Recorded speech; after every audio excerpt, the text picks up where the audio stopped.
Today on the Wealthy Podcast, we are talking to Dr. Neil Long, who is an emergency room physician here at Kelowna General Hospital. He's also an avid outdoor enthusiast. We talked to Dr. Long about innovation in healthcare. We talk about hiking Mount Everest. We talk about Cadaver labs and so much more.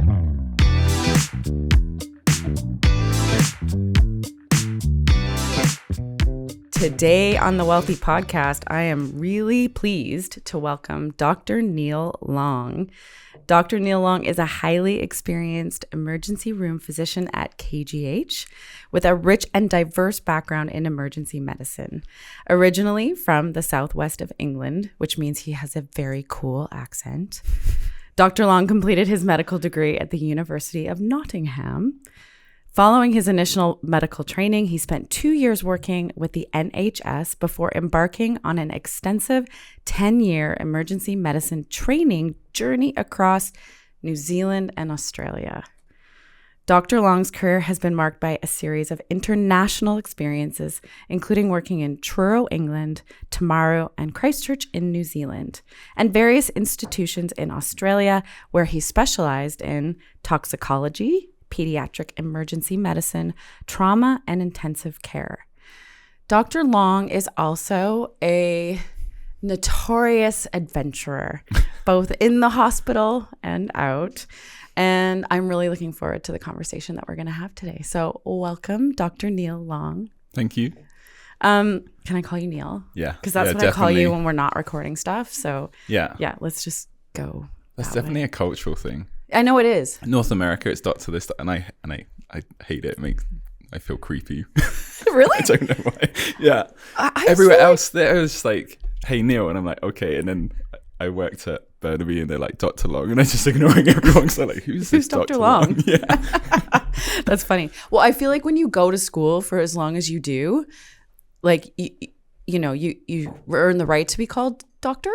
That's why I always ask. Like, I only went to school for like I got an undergrad, so I've got 4 years. So like, I feel like just calling me Shauna is fine, but that's why I like to ask. I think there's this thing about the power differential. Maybe I don't like it.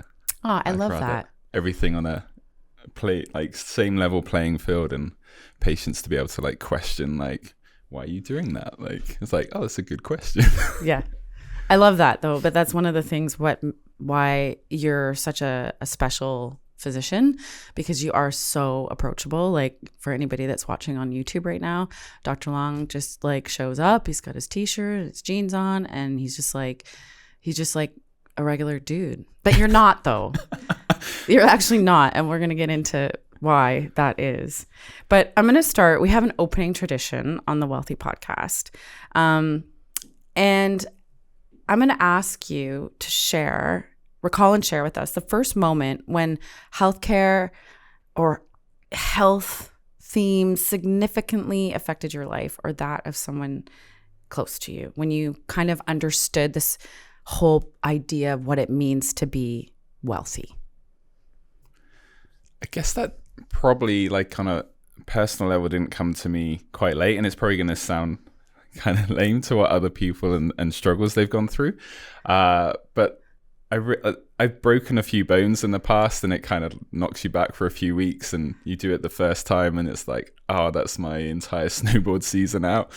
And then you realize, well, it's 6 weeks and you're back on, and it's fine, and you can still kind of work. But when I was mountaineering, or I say when, I was like, I'm not doing it anymore, but in between one of my trips, I broke my humerus, and then need an operation, and which is all, I was like, this is going to be fine. They're going to put some pins and plates in, and then I'm going to be able to snowboard for the rest of the season and do my training. And then when follow up, and then my arm doesn't move at all, and I can't, lift my kids up, put my clothes on properly. I'm like, oh. And then it took me 18 months to try and recover from that. And reflecting on that, like, I was in a really dark place when suddenly I can't do the things I want to do, and it's just micro things. Like, at the time I had a child that was 3, and then you just putting them on your shoulders, and that's what he always loved doing, and I just couldn't get him above my head to like lift him up, and doing the training, which I then found like just being outdoors in nature like really calms me down and refocuses me and just charges my batteries back up again. And then not being able to do these things that kind of you get enjoyment out of life just really sucks. Yeah, and it's so funny, like, because like obviously that accident happened after you'd already made the decision to, you know, be in medicine. But you're right, like part of why being like the whole package of what wealthy means is that like it's all connected. So like when we're not able to be physically healthy, you know, we have an injury, it definitely affects our mental health, and even our relationships to a certain degree, right? So, you know, doing what we can to be proactive or to like just cultivate awareness about how important, like being on the receiving end is probably because I was like working that hospital, you know, it's like we were talking earlier about the Disney fast line track. I was like straight in, first to be seen, everything happened quickly, you know, emergency operations happened, but as soon as there wasn't one, like I was the next on the list. And so the receiving end and being actually healthcare in the building was awesome. But then I didn't appreciate that recovery afterwards, which I think patients come in and they see us briefly and then you just, oh, bye, go home. And then there's that whole impact of how to manage at home.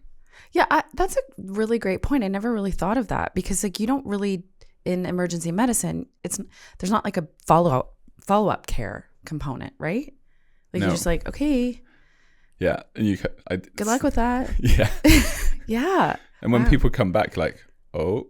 Yeah, exactly. Do you remember that patient you saw? Yeah, totally. Yeah.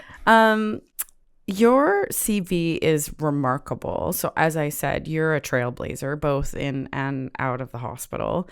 So I kind of want to know, what do we need to know about young Neil Long in the, you know, what do you call them? The rolling hills of Nottingham?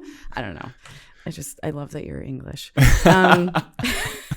What do we need to know about, you know, you as a kid and your life before you discovered that you were going to get into medicine that would help us understand the guy that's sitting here today? Yeah, I've been trying to unpack that myself. Yeah. If we can work that out, that'd be great. Well, I'm listening. Yeah. The only thing I can, because I just have this real sense of determination. Like if we do a family trip or classic things, I'd be like, in winter, let's go climb this thing. And then it's bad weather or, you know, it's usually longer than I anticipated and there's some obstacle in the way. I get really annoyed if I don't do the thing that I said we were going to do. So I don't know. I was trying to unpack where that drive comes from. And the only thing I think, so is in the southwest in Devon and Dartmoor, and it's kind of like this barren landscape, but it's kind of beautiful in its own right. And I just recall just being dragged every weekend, and I'm sure I cried and all that stuff, being dragged for miles and miles every day. Like not physically. Not physically, but I mean, my parents would walk off and it's either like, well, they've got food and water, so you better like catch up. So they were adventurers too. They were in their way. Like my dad actually the first time he'd ever been abroad was when I was 16 and we came to Canada for a family trip. So that was the first time he'd ever left the country, and he must have been in his 50s. Wow. So they'd do their own thing when we were growing up, and the other day they phoned and they were joking, as the recent trip I did, and they were like, oh, do you remember when you were small and you had no gears on your bike and we used to make you pedal like 8 kilometers up and down hills? And they find it hilarious now, but I'm like, there's this poor kid that's like 5 years old trying to pedal up these stupid hills. Oh my goodness. And so there must have been something in that then, you know, be a sense of achievement. And then you know, I guess now we're unpacking and getting under the hood of like neuroscience and things like this, these squirts of dopamine and you feel good and you did something. And I was constantly getting that for, I don't know, 10 years at least before even kind of getting into like university and serious study stage of achieving things. So there must be something that wired my brain. Mm-hmm. That's all I can think of. Were you like a busy kid? Because you're a busy guy.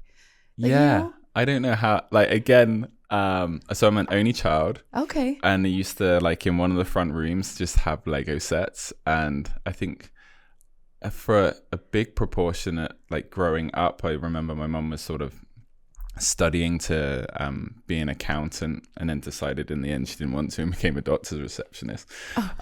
But she was like studying for years. So, and my dad worked shifts in a factory, so I was left to my own devices. So I'd either like continue watch Star Wars, which must have just like, there was only 3 films at that stage, so drive my parents bonkers, and or be in the front room playing Lego when I wasn't being dragged around the Southwest walking and cycling without any gears.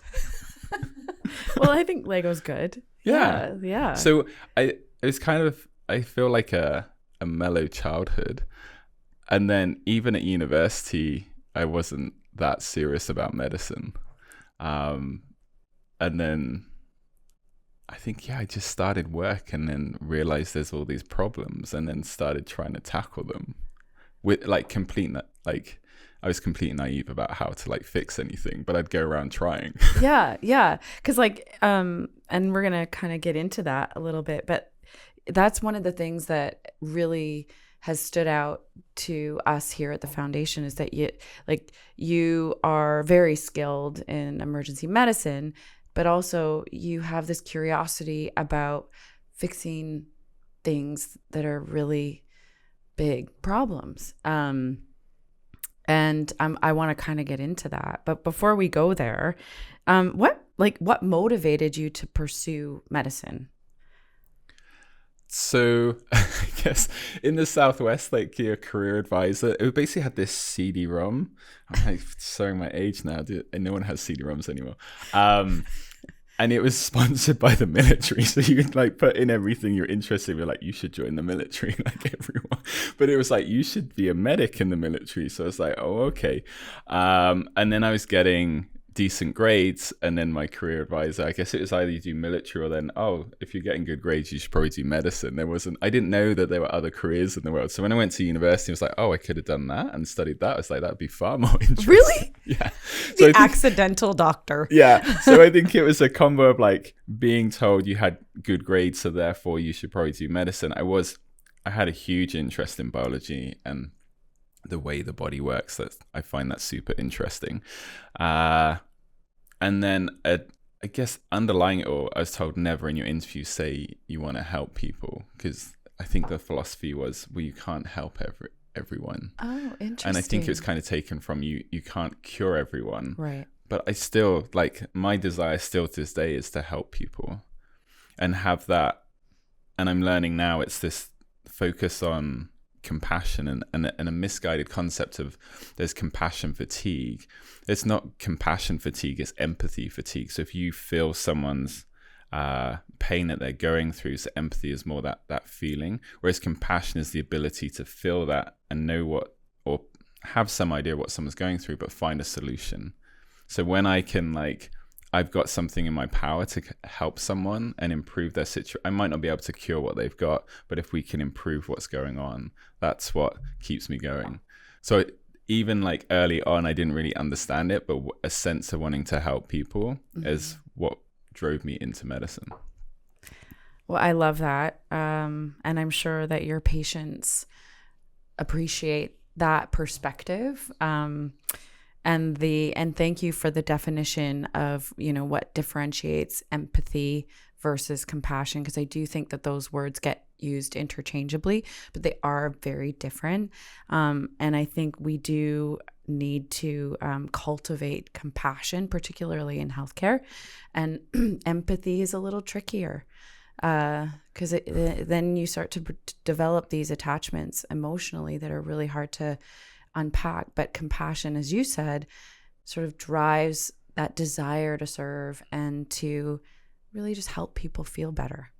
Yeah. And you can't get to compassion without the empathy piece as well. So it makes it tricky. Yeah. But there was, I think they're an ICU doctor in America, and they've written a book called Compassionomics, and it's got all the data, and they were burnt out, and the status quo these days of, you're burnt out, you should take some time off, he's like, that's not going to help taking. And then what? Like I come back and we do the whole thing again, or how much time do I need off?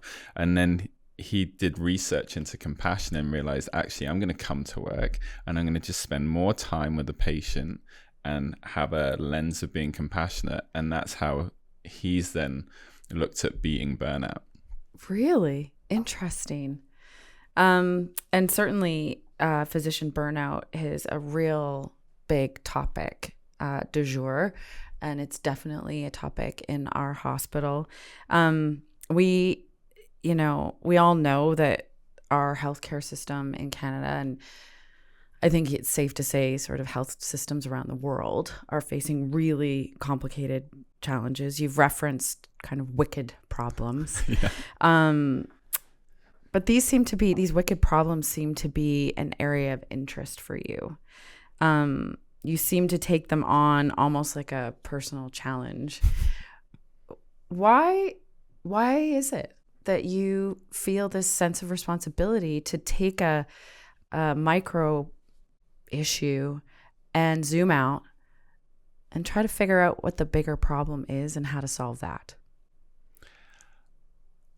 When you're saying like take a micro issue and then like blow it up, make it bigger than it needs to be. But you work at like let's think about this, from our audience perspective. Like you work in the emergency department, and so you treat patients that are coming in with urgent and emergent, medical crises, right? And so, but you're also working with a team of people, that are experiencing all sorts of different things that are impacting their work. And you're working in a system where, there's protocols and processes and policies, and some that are inherited and great and some that are not so great. And you're also working within kind of like this infrastructure of healthcare. Like in Canada, we've got the funding system that we have, and sometimes it's adequate and sometimes it's not, yeah. And like you could literally just focus on the patient that's coming through the door that's got the, multiple contusions and the broken leg and all of that. But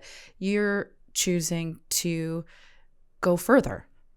I think it kind of comes from when I certainly started in the Southwest and suddenly got busy with medicine. It would be, you'd have some medical students that needed once a week to be shown clinical skills. So you'd do that. And then we set up I went to Nepal, and then the teaching hospital didn't have enough equipment. So then I was like, well, if you need some defibs, I'll get you a defib. And it's kind of that basic level of like, you need me to teach, you need this equipment, I'll supply that. And then over time, well, when the defibs got taken away at the airport in Nepal because things are corrupt, and you realize, oh, there's a system and there's different things in play here. How do we solve that? And then you realize, well, if we do the defibs 1 year, that's not sustainable. So then you start like moving further back on the system. And all the jobs I kind of have tried to improve the place that I've been at. And then the further along I've gone, and you pick up these skills of like, well, that didn't work last, or that worked really well, or coming to Canada and then working at Burnaby and then discovering this concept of a foundation. When I came here and like, remarkable concept. yeah. But it's not like in the other countries I've been, that's not a concept. And then one of the examples here, like you come to the emergency department, like, we need some ultrasound. I was like, I know exactly where I'm going to get these. And they're like, you can't do that. You're a locum. And I was like, who says I can't? Like, go walk in the building and ask. And you mean like go ask the foundation? Yeah. So some of the things that spark me is when someone says no, you can't. Which, like, maybe a bit darker down, backtracking a bit, going to medicine, the first person that said I'm never going to succeed as a doctor was my mum. And I don't know if that was like a genuine thought, or she just knew, like, if I'm going to get like him through, because he might just like bail, and we didn't have a lot of money to get through uni, that I'm not sure, I've never asked. She knew your currency. Yeah, exactly. Yeah, you can't do it. Yeah. Yes, I can. So if you want me to do something, you just say, no, that's impossible. And then I will definitely take that on. Oh, that's good to know. Yeah. So just that journey of having problems, finding solutions. And now I think in our department, it's like, hey, just ask Neil to get that thing done. And it comes down to, like you mentioned, burnout, we've got issues with civility and the culture, and now I'm really zooming out, like how do you change a culture in the building? That stuff's fun, because lots of the problems, when you unpack them and work backwards, like, you know, you say like, oh, it's just the patient and emerge, but often that problem is like something within the system or then the culture. And when you move back, you're like, now I can make a sustainable change. So instead of it moved from like purchasing ultrasounds, we're now like talking the concept maybe with the innovation center of like, let's do a research project and prove peak performance and flow can actually help physicians, then hopefully help medical staff. And then we solve that problem of burnout. We have staff retention. Like that stuff's exciting to me, because it's not just me like fixing one person's problem. We then can change an entire system and culture. Yeah, I love that. And you've really, you've kind of beta tested this a little bit, this theory with us. That's how we met you, is you moved from Burnaby to Kelowna and went, oh, hey, there's a foundation here too. Yeah. And you promptly marched yourself into our office and introduced yourself, and here we are. Yeah. So like, tell me a little bit about, or let's share with the audience, like the relationship that you have with the foundation and how you've made that work to help you advance some of the solutions that you have for these wicked problems that you're facing in your work. I was just going to simplify it. So don't I just come in and ask for stuff and you just make it happen and then I walk out? Yes. Yeah. Well, I know it seems that simple to you. I think, well, I was thinking about this, it's more like the reason that I came here is seeing the potential. So often, and again, it might, in my mind, like come down to systems, and not saying it's impossible to do in the Lower Mainland and Vancouver, but when you're, you know, we nickname it the mothership. I work at the university as well, and the university is the mothership? Well, Vancouver's the mothership. Oh, Vancouver's the mothership. So, and it's not, they want everything to be equal across every site, sure. Which makes things complicated, because you will have an idea and then it has to be agreed upon, and can we deliver at every site? But it feels like Vancouver, like UBC's the mothership, Vancouver, like hospitals are the mothership. And so some of the stuff that I want to do is almost more impossible because of so much red tape in there. And then Kelowna's that nicely far removed. And we've got so much local support as well. When I arrived and saw the foundation, I was like, we can make stuff happen here. So I guess my relationship with the foundation is just seeing that opportunity and having those conversations. So I say I come in and then like almost demand stuff and it happens. It's not at all. It's like, hey, I've got this idea. Like let's expand. Like, how do we make this happen, or what are the pieces? And because you're so well connected, it's like, well, you probably need to like speak to that person or go over there and see. And I've come to like my journey through trying to problem solve some of these wicked problems is having conversations, because my initial idea is not what happens in the end. And knowing like one person's idea of what the solution is can be okay, but when you've got 10 people at the table and you work on that idea, then suddenly you've got something that's amazing. Totally. Are you able to share, because I think a lot of the people listening to this are actually donors in some capacity to the foundation, or like what, can you share an example of some of the projects that we've worked on together from your perspective? Oh, where do we go back? I know. What's your favorite one?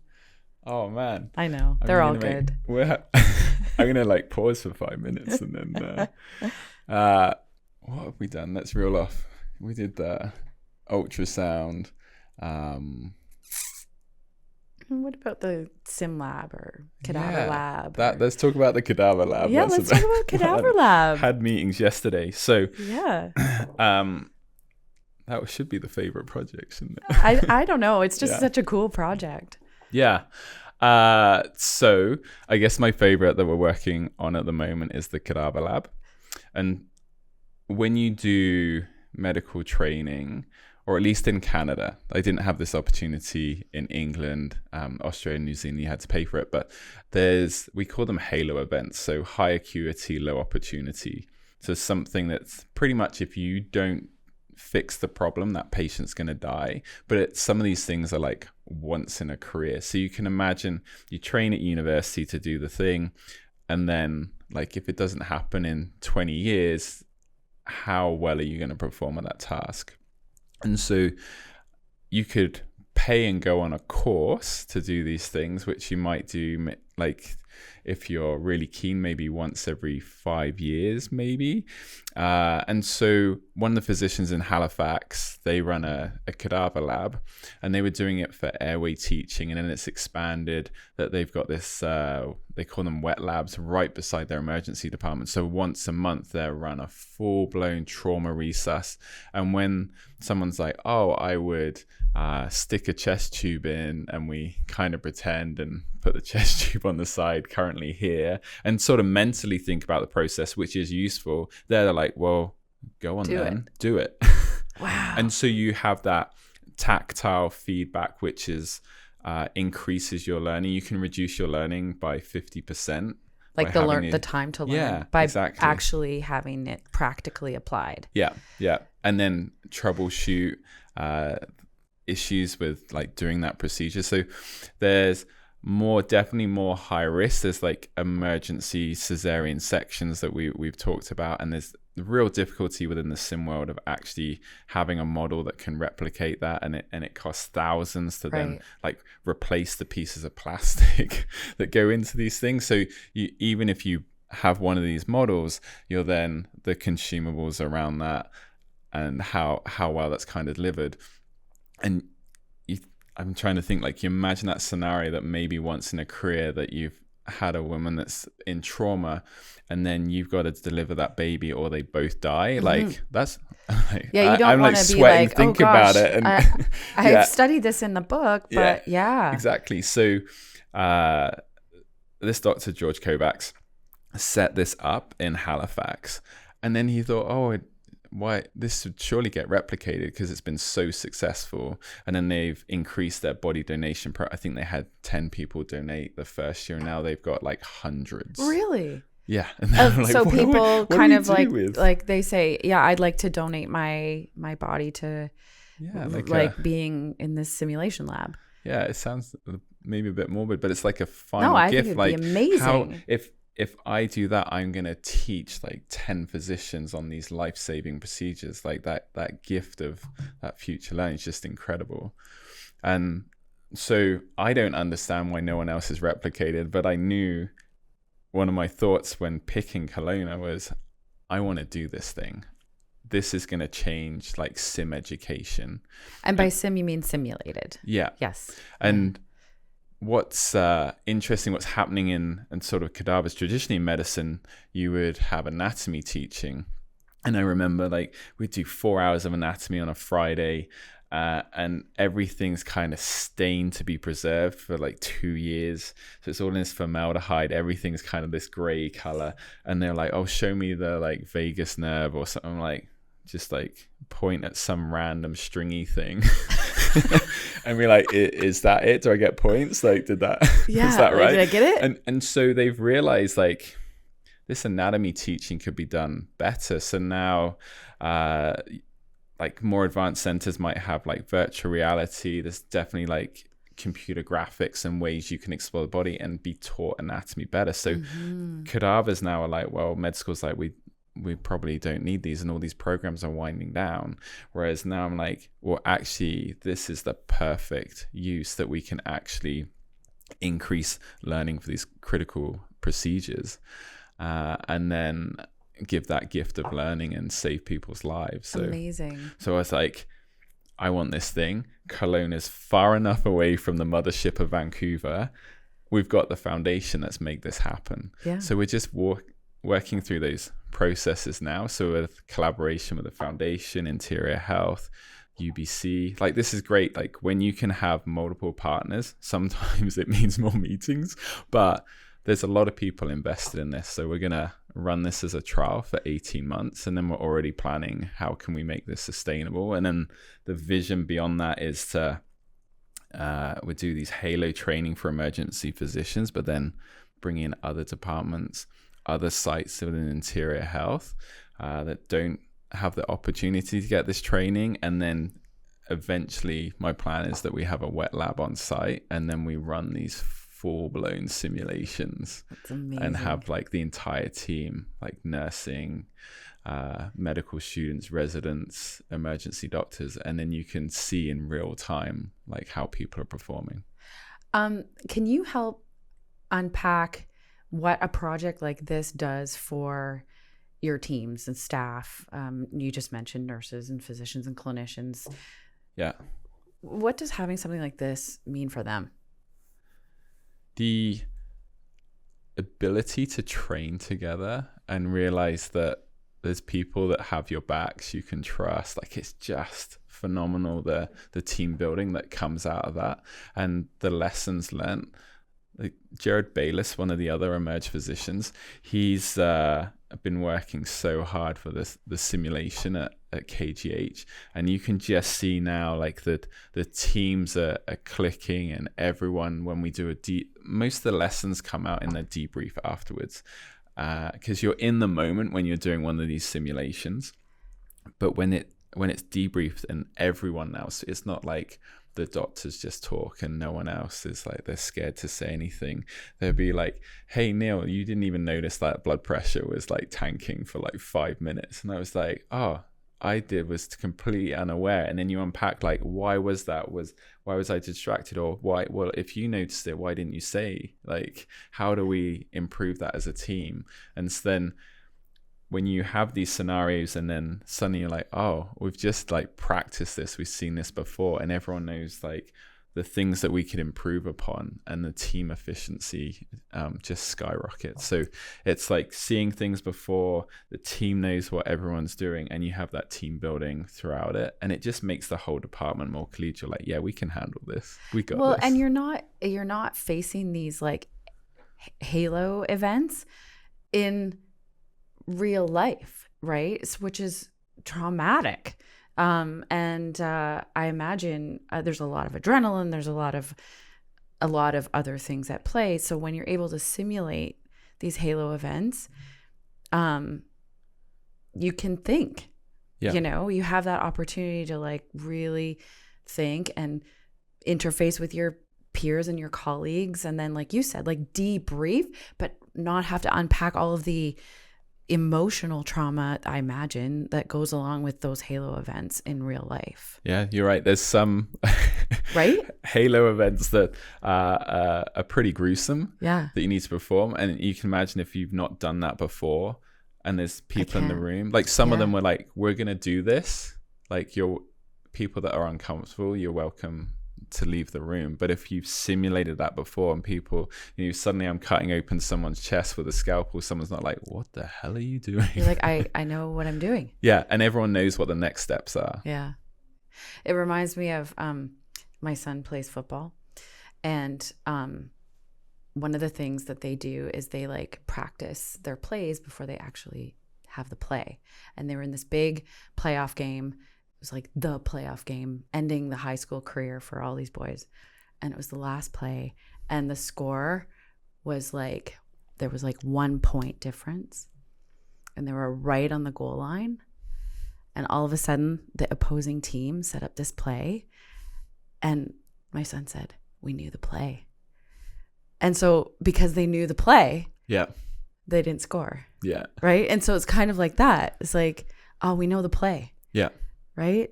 I love that. And just to sort of close that loop, this is what donors to the foundation are making possible. So it's not even just funding this really amazing initiative. We like to talk about the Cadaver Lab because it sort of sounds like very macabre, but it's actually a super, really innovative tool to simulate these halo events, to create connection between teams in our hospital right here in Kelowna. and ultimately really benefit our patients and our communities, right? And the reason it's happening, I'm not the first person to think like this should happen and this should be here. There's been physicians in the hospital that have been trying for 10 years. Yeah. They just didn't have the connections. And I just come in and go, I'll make this happen. and it's still only happening because of donors. Yeah. So there's no way this pilot would have launched without donors, because there's limited funds within UBC and the med school and interior health. Like, we have to prove the benefits of this project before we can then talk like sustainable funds. Yeah, and these kinds of innovation projects are really difficult to get funding for. And that's why the foundations and, Ali's vision is very much to, yes, we need to provide funding to bridge that gap, right? So that we can get the equipment we need and fund the programs we need for kind of like basic standard of care. But these innovation projects, if we don't sort of make that a priority, there's those don't get funded, right? Yeah. And as you can see, like, as you've really so beautifully articulated, like, there's more benefits to having a cadaver lab than just the obvious. And like, interior health is struggling with recruitment and retention. Mm-hmm. I'm going to go somewhere that has cadaver lab training. Yeah. I mean, where is that place? Like, I want to go. I was going to go to Halifax just because they've got a cadaver lab there. Wow. Well, now it's going to come here. Yeah, exactly. I don't need to move. I think that, this wasn't a question that was on my list, but I'm going to ask you anyway, because you've done a very good job of this. You haven't been at KGH for that long. How long have you been here? Like, officially, unofficially? Yeah. I feel like it's around 2 years. Okay. Yeah. Like, that's not that, I mean, we love it. We're grateful for you, for sure. What advice would you give, like, other physicians that maybe have similar aspirations and ideas to bring sort of innovative projects? We work very closely with you on that particular project. What advice would you give other physicians or clinicians, just with regards to, like, if there's something that they want to do, what's the process? Like, what was your strategy to engage the foundation in that? Knock on the door. Sure. Yeah. And it can be as simple as that. Yeah. I think, like, the strategy was just come and have a conversation and talk. So at the moment, that would be my strategy for other physicians. Mm-hmm. And I think we're talking about that now. Like, we have new physicians come, so they're unaware of the physician society and different ways things can get funded. There's now like a wellness group committee within the hospital and the foundation. So there's different avenues to get your ideas out. I'm hoping, because what would be ideal would be, hey, I've got an idea, I'm going to knock on that door, like the innovation door, and then there's a group of people and you just put that idea down and then work out how we're going to solve that. And so I'm hoping we're trying to build that too. Yeah, exactly. You know that. Yeah. I just need like a one touch point, and you just like drop your idea, and then there's a group of people and you just try and work and make it happen. Yeah. So I think a lot of ideas kind of get squashed early on. Or the other thing is, people, it seems to be like risk averse to failing.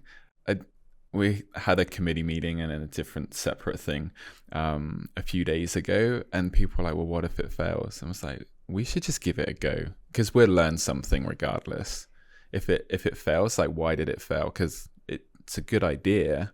So what happened in there? Or maybe the culture of KGH isn't ready, or those type of things. So, but maybe it is. Yeah, exactly. You don't know until you give it a go, and you learn whether you succeed or fail. Mm-hmm. And I mean, those of us that are into these like self-help things, right? It's like failure is like kind of like the birthplace of innovation, right?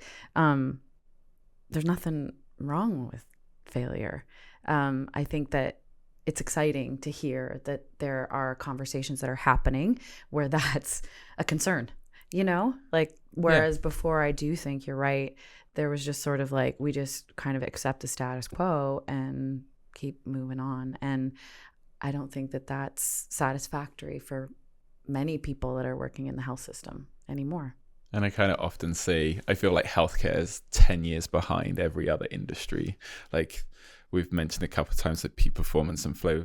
That's Yeah. like businesses have latched onto that a decade ago, and achieving, like, solving wicked problems within the world because of those concepts. And now in medicine, I'm still like trying to get funding for certain courses to come through and help with physician burnout and innovative strategies, and the tool, like how do you get those tools and put them in your toolbox to achieve these things.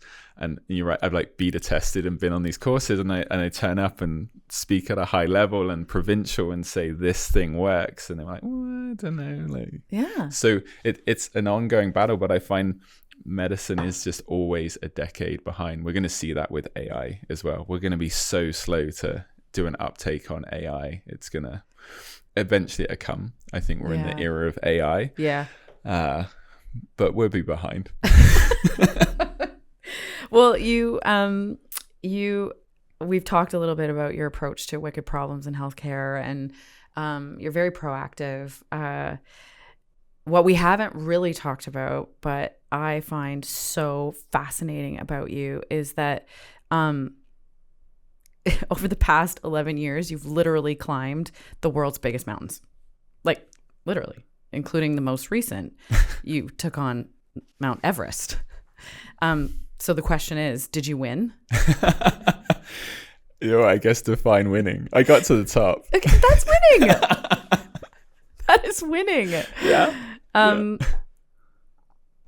Was it hard? Oh, yeah. Yeah.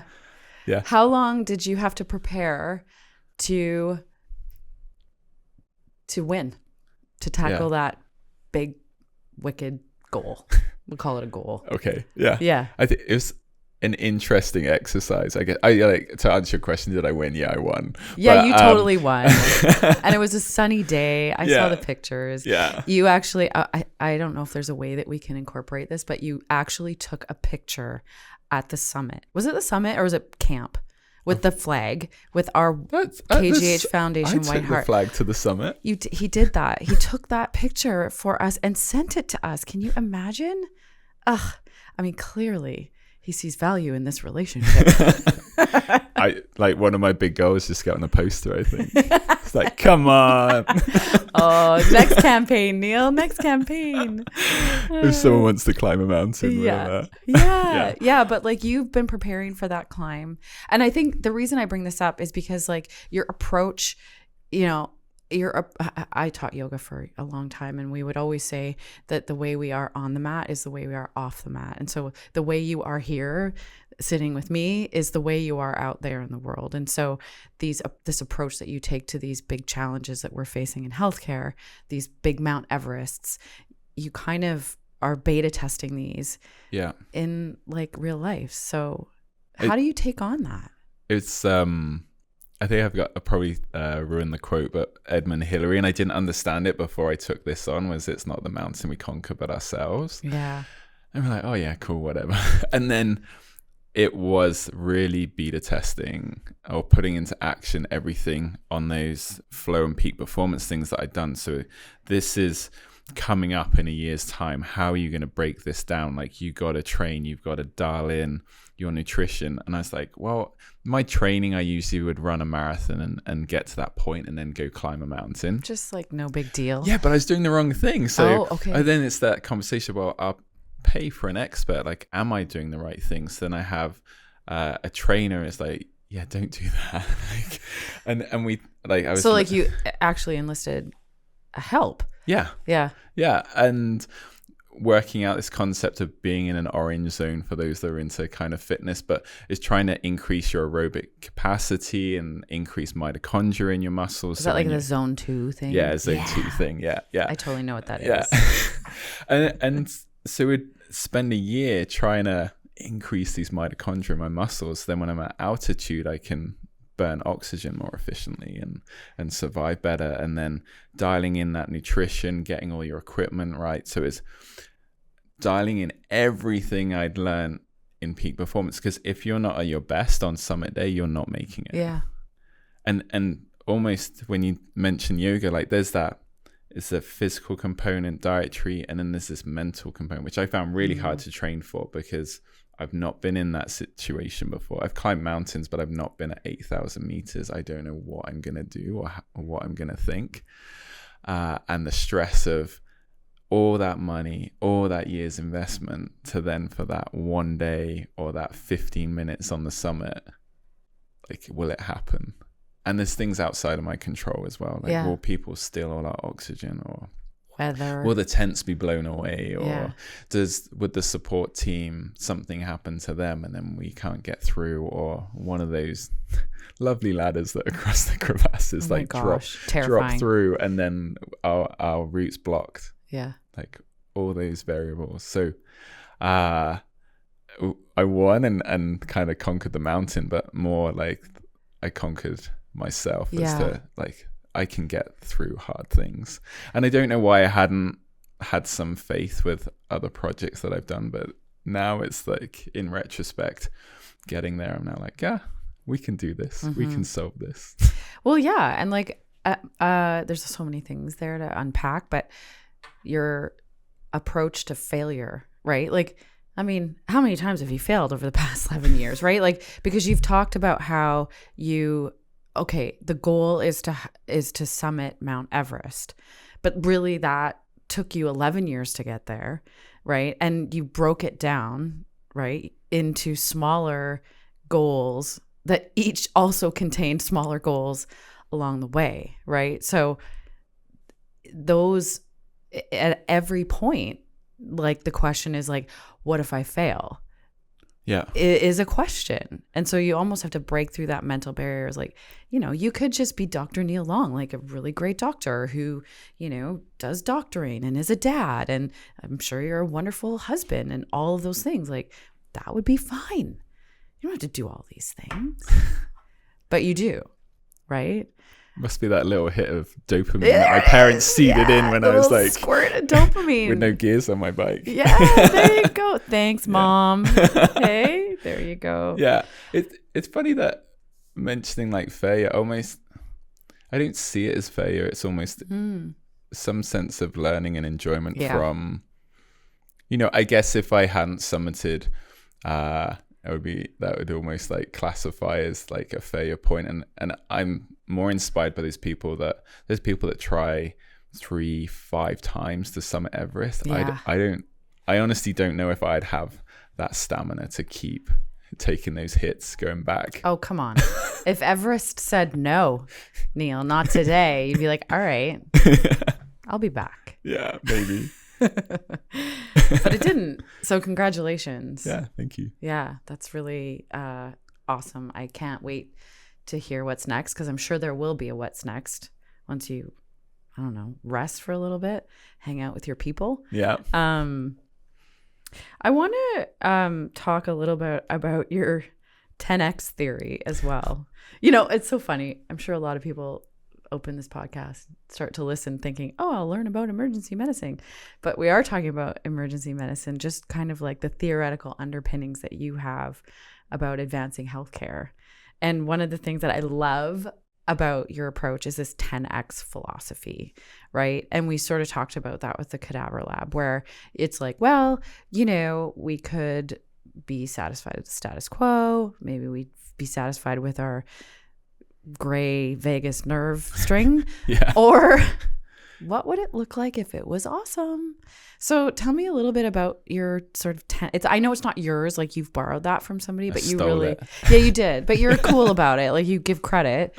What is this 10X philosophy? So I stole it from Peter Diamandis, and for those that haven't heard, he launched the SpaceX kind of I think he put $10 million up for the first company that can get back up and down in space commercially, in like do it twice in 2 weeks, and everyone's like, that's impossible. But his theory is, if you 10x something 100 times it, like, you're now playing in an area where there's no competition. So for our Cadaver Lab, you're right, do we just do what we do, or do we say, oh, let's do a one-time course here? And it's like, well, that would be fine, but how do we like 10x that? Well, why don't we actually try and get to a place where we have a wet lab in KGH, and then we can supply and run courses for interior health. And then moving bigger would be like within BC. And then there probably needs to be something beyond that, like change, because you can only offer this to people that are associated with UBC. Like we need to change the legal system within the province. Yeah. And then you've got a course that can be international. And so it's just working out like whatever idea you have, how can I make that bigger? And then blow it up. Yeah. And then you're playing in this really interesting area. And if we don't make it an international course because it just never gets there, or like we can't change the law within BC, it's different in other provinces. So Halifax can have an international course. So should be able to be done. But if we don't get there, we might land on like we have a wet lab at KGH and can train staff with interior health and improve recruit. Like we might not get to that like 10x, but we're going to get somewhere, and we're going to be more advanced than we were with just like, hey, can we just have a cadaver day? Right. And I guess if you don't have that 10x goal in mind or that intention, then you're just sort of satisfied to like, okay, we're good. Right. And I feel like for you, it's never, okay, well, we're good now. Yeah. Like you're always sort of like, what's next? I'm going to transition a little bit because like this hour is flying by with you. You're very passionate about physician, clinician culture and sort of the crisis that we're facing with burnout. What is your 10x solution for that? I know. Yeah. Well, currently, I guess it's multifaceted, and I'm also conscious that why would I have the answer? I know. So it's conversations. It's involving other people, getting feedback. I feel like maybe it's a healthcare thing. We just seem reluctant to ask people, and when COVID hit, I was at Burnaby. One of the biggest impacts I did, because then I ran our department's COVID initiative, was I just asked staff, like, what are you scared of? What do you need? How can we make this better? And so none of it was my ideas and the solutions we came up with. It was other people's. So part of this is kind of data gathering, asking people that work within KGH, like, what are the issues? How can we help? And then to my like 10xing and some of those solutions, because there's issues like burnout, incivility, bullying. How do we like deal with staff retention? There's people with mat leave, sexism. There's all these things that I've kind of uncovered, like pick the rock and turned it over. I'm like, can I put it back now? But nope. But yeah.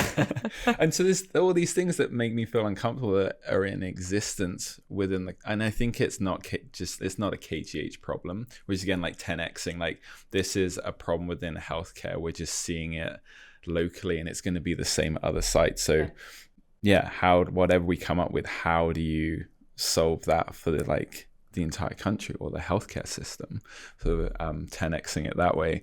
But some of that comes from, we're trying to run a study to prove peak performance and flow can help medical staff. So hopefully that's coming down the pipeline, and then we can hopefully get funding and change at a provincial level, or maybe a federal level, that this is how things should support healthcare. And that's a training module. Yeah, like a fairly extensive training module. A 10-week 6-week course, and it gives you the toolbox, like mindfulness, grit, determination, sleep, diet, exercise, all these things where you can go recognize, hey, I'm burning out here. Yeah. And what do I need to gain my autonomy, which you do have. You might just feel like you don't, or you're not empowered, but you actually do, and fix things for yourself, rather than like, I need to take a month off, or I need to go get counseling, or have a coach. That all those things are good, but if you break all that back down, actually show someone what's under the hood and how coaching works, or counseling, what are those things and the strategies that people are using. If you're aware of that, then you can implement a lot of that yourself. And then maybe you still need a bit of support, but you can often almost like make yourself flame proof before you even get to that burnout stage.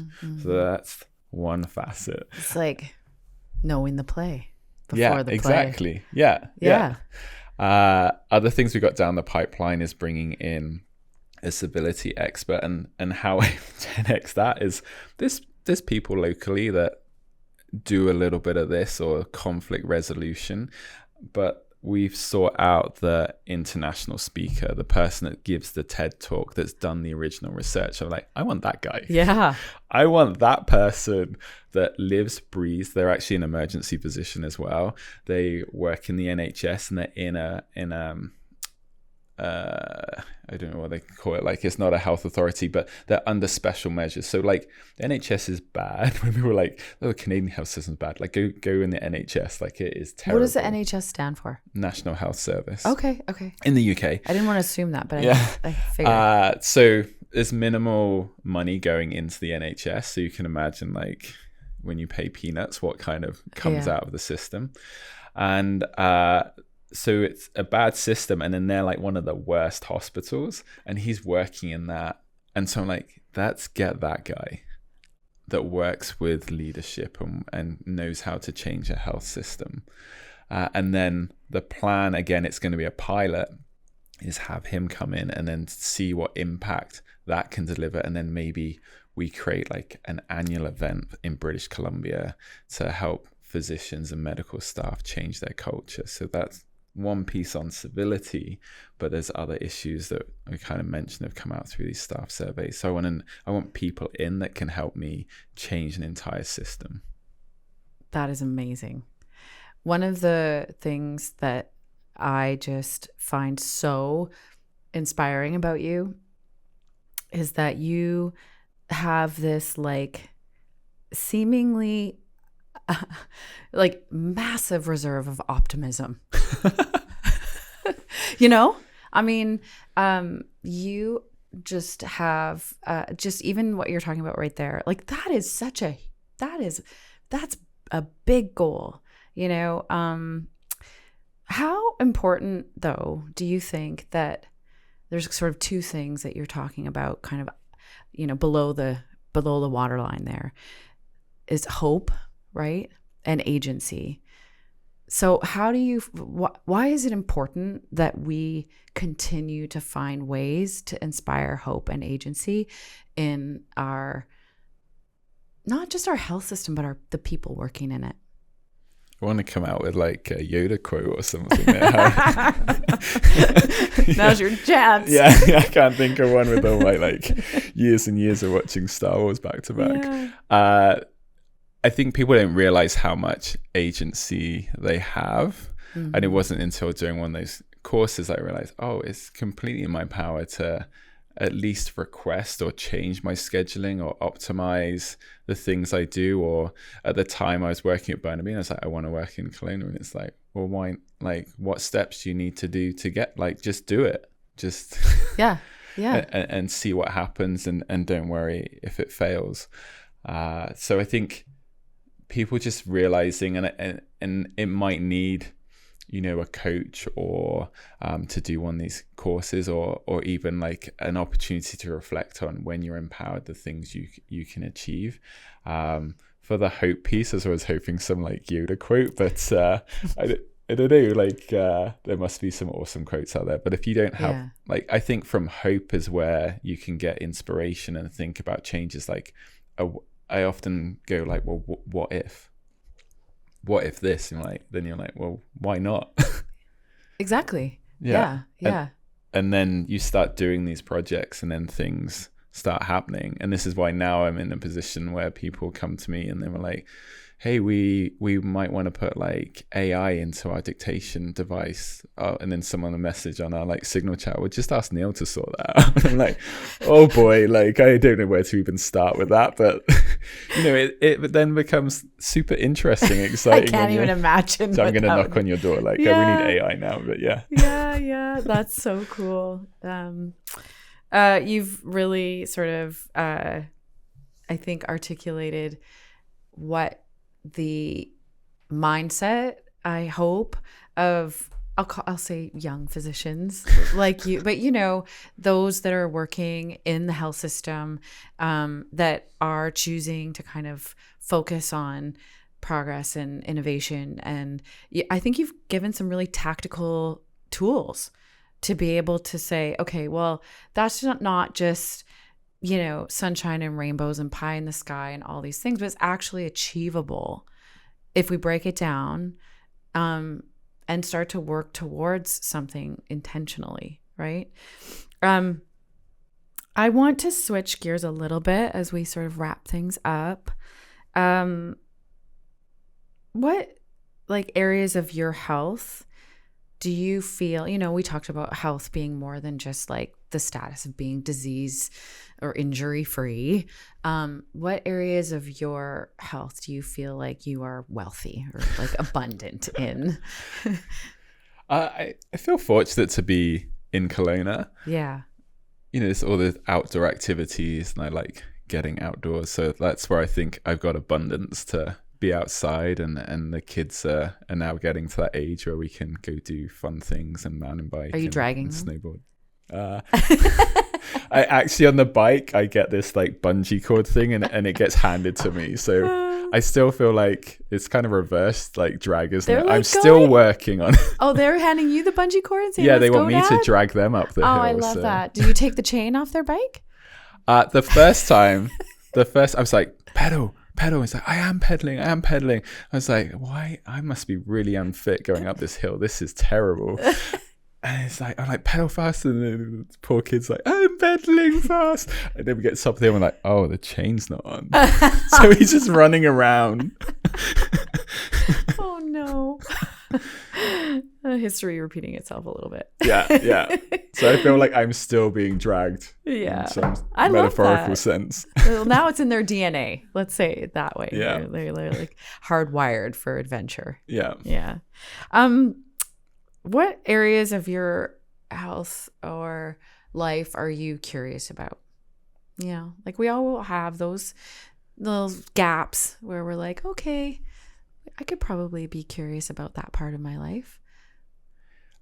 It's one thing that's sort of just seeded recently is that, we want to be healthy, like using the concept of wealthy as well and what's in abundance, but realizing that, and I don't want to be like morbid, but like eventually we're not going to be, and that might be a short period of time or a long period of time. Like we're not going to be here. Like we're going to.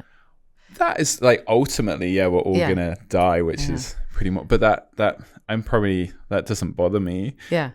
I think I want to be as like healthy as I can be for as long as possible, but also realizing like we're all gonna, and I feel like it's probably a Buddhist kind of meditation thing, like, at some point, whether it's us or our loved ones, they're not going to be in that position as well. So I'm kind of leaning into that a little bit and exploring like how, because when I broke my arm and I was not probably a nice person to live with, and realizing I can't get out and do the things that kind of recharge my batteries, and being stuck inside is my idea of hell. So I probably wasn't, definitely not a nice person to be around, but what if that happens again? Like how I need to do better next time. So like, are you choosing sort of activities like meditation, things like that might help you cultivate a little more mental, what do you call it, fitness, well-being? Yeah, I'm really bad at meditation. And someone said, you're not bad, it's just like, you got to keep practice. No, I'm really bad at doing that, even like initiating the practice of. So yeah, that's where I'm leaning into a little bit as well, just like not beating myself up about it. And we're like, well, you can do one breath. Come on. Exactly. You can do one breath a day. Or you can create a space where you're going to meditate and be mindful. And maybe you don't, but just like, you could look at the space, and then one day you might actually sit down, and then one day you might actually do a few breaths. So yeah, I try not to beat myself up about it, but my practice isn't that consistent. But I love that you've approached it that way, because I was listening to another fellow. He's an author. I don't know. I can't remember the name. Maybe you've heard the same sort of theory, but sometimes for people, like say they have a goal like that, like meditation, where it just seems as like, oh man, I don't know how I'm going to approach that, or like, morbidly obese individuals, where do I even start?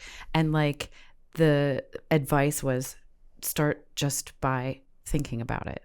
And then the next day, just go to the place, drive there, or in your case, go to the room where you might sit and then leave. You know, like really small wins, so that you can kind of like break down those things that seem like a lot, you know, like a lot for a crazy mountaineering, you know, emergency physician that clearly likes his dopamine squirts. Yeah.